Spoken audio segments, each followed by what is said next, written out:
आज के समय में internet, 5G, smartphone, data centre और डिजिटल कम्युनिकेशन हमारी जिंदगी का हिस्सा बन चुके हैं। लेकिन क्या आपने कभी सोचा है कि भारत में बढ़ते डाटा कंजप्शन और डिजिटल रिवॉल्यूशन का सबसे ज्यादा फायदा किन कंपनियों को मिल सकता है? आज की इस वीडियो में हम जानेंगे इंडिया के टॉप 10 कम्युनिकेशन सर्विस स्टॉक्स जिन पर लॉन्ग टर्म इन्वेस्टर की नजर हो सकती है। इस लिस्ट में आपको telecom, digital infrastructure, communication technology और नेटवर्क सर्विसेज से जुड़ी कंपनियां देखने को मिलेगी। तो चलिए शुरू करते हैं। डिस्क्लेमर, ये वीडियो केवल एजुकेशनल और इंफॉर्मेशनल पर्पस के लिए है। इसे फाइनेंशियल एडवाइस ना समझे। किसी भी स्टॉक में निवेश करने से पहले अपनी खुद की रिसर्च जरूर करें। 10 पे है root mobile.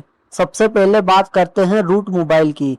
Root Mobile cloud communication और CPaaS यानी communication platform as a service के क्षेत्र में काम करती है। कंपनी बिजनेस को SMS, वॉइस, व्हाट्सएप और डिजिटल कम्युनिकेशन सॉल्यूशंस उपलब्ध कराने में मदद करती है। जैसे जैसे बिजनेस अपने कस्टमर के साथ डिजिटल कम्युनिकेशन बढ़ा रहा है, इस तरह की टेक्नोलॉजी कंपनी के लिए अपॉर्चुनिटीज बढ़ सकती है। नंबर 9 पे है तानला प्लेटफॉर्म। ये भी क्लाउड कम्युनिकेशन और CPaaS इकोसिस्टम में एक महत्वपूर्ण भारतीय कंपनी है। इसके प्लेटफॉर्म के जरिए बिजनेस अपने कस्टमर्स तक SMS और दूसरे डिजिटल कम्युनिकेशन चैनल्स के माध्यम से पहुंचता है। भारत में डिजिटल पेमेंट, ई-कॉमर्स और ऑनलाइन सर्विस के बढ़ने के साथ बिजनेस कम्युनिकेशन की डिमांड भी बढ़ रही है। नंबर 8 पे है HFCL। अब बात करते हैं HFCL की। HFCL टेक्नोलॉजी, टेलीकॉम और ऑप्टिकल फाइबर इंफ्रास्ट्रक्चर से जुड़ी कंपनी है। Company optical fibre, cable, telecom equipment और नेटवर्क सॉल्यूशन जैसे क्षेत्रों में काम करती है। भारत में ब्रॉडबैंड एक्सपेंशन, 5G और डिजिटल कनेक्टिविटी के बढ़ने के साथ नेटवर्क इंफ्रास्ट्रक्चर की डिमांड भी महत्वपूर्ण बनी हुई है। नंबर 7 पे है रेलटेल कॉर्पोरेशन। रेलटेल भारत की प्रमुख टेलीकॉम और डिजिटल इंफ्रास्ट्रक्चर कंपनियों में से एक है। कंपनी का संबंध इंडियन रेलवेज के विशाल कम्युनिकेशन नेटवर्क से है और ये टेलीकॉम, ब्रॉडबैंड तथा डिजिटल सर्विस जैसे क्षेत्रों में काम करती है। रेलवे इंफ्रास्ट्रक्चर के साथ डिजिटल कनेक्टिविटी और गवर्नमेंट डिजिटल प्रोजेक्ट में बढ़ती जरूरत कंपनी के लिए लॉन्ग टर्म अपॉर्चुनिटी पैदा कर सकती है। नंबर 6 पे है इंड्यूस टावर। अब आते हैं इंड्यूस टावर पर।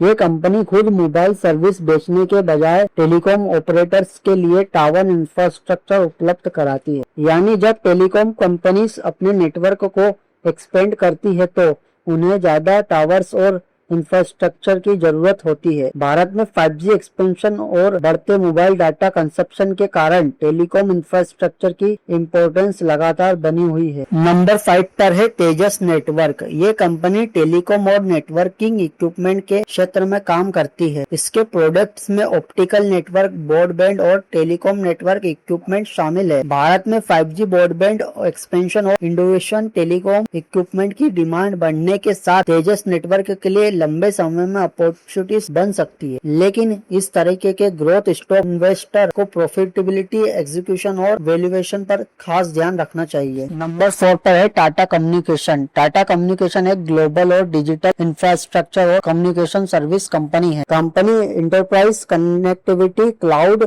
Cyber security, data centre connectivity और डिजिटल सॉल्यूशन जैसे क्षेत्रों में काम करती है। आज बिजनेस तेजी से क्लाउड और डिजिटल प्लेटफॉर्म पर शिफ्ट कर रहे हैं। इस वजह से ग्लोबल कनेक्टिविटी और डिजिटल इंफ्रास्ट्रक्चर की डिमांड आने वाले वर्षों में बढ़ सकती है। नंबर 3 पर है वोडाफोन आइडिया। भारत के टेलीकॉम मार्केट में VI की एक बड़ी सब्सक्राइबर बेस है।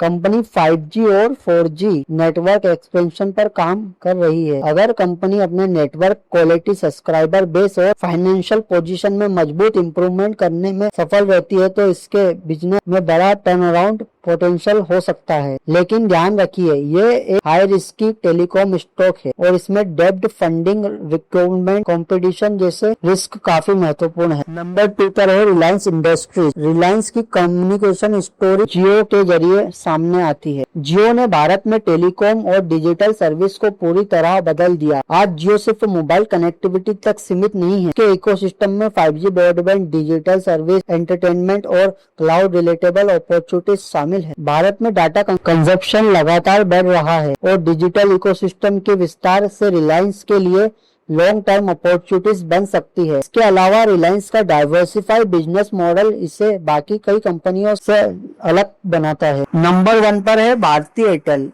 एयरटेल भारत की सबसे प्रमुख टेलीकॉम कंपनियों में से एक है। Company mobile service, broadband, enterprise connectivity और डिजिटल सर्विस जैसे कई क्षेत्रों में काम करती है। भारत में 5G adoption, increase data consumption और प्रीमियम सब्सक्राइबर की ग्रोथ एयरटेल के लिए एक महत्वपूर्ण अपॉर्चुनिटीज पैदा कर सकती है। इसके अलावा अफ्रीका में भी एयरटेल की मजबूत प्रेजेंस है, यानी कंपनी की ग्रोथ स्टोरी सिर्फ इंडिया तक सीमित नहीं है। अगर आने वाले वर्षों में भारत का डिजिटल इकोसिस्टम तेजी से एक्सपेंड करता है तो टेलीकॉम इंफ्रास्ट्रक्चर और कनेक्टिविटी की डिमांड भी बढ़ सकती है। आने वाला समय होगा 5G। दोस्तों, कम्युनिकेशन सेक्टर की कहानी सिर्फ सिम कार्ड और मोबाइल कॉल्स तक सीमित नहीं है। Network, artificial intelligence, cloud, data centre, digital payments और हाई स्पीड कनेक्टिविटी का, और इन सभी टेक्नोलॉजीज के पीछे एक मजबूत डिजिटल कम्युनिकेशन इंफ्रास्ट्रक्चर की जरूरत होगी। इसलिए अगर आप लॉन्ग टर्म इन्वेस्टर हैं तो कम्युनिकेशन और डिजिटल इंफ्रास्ट्रक्चर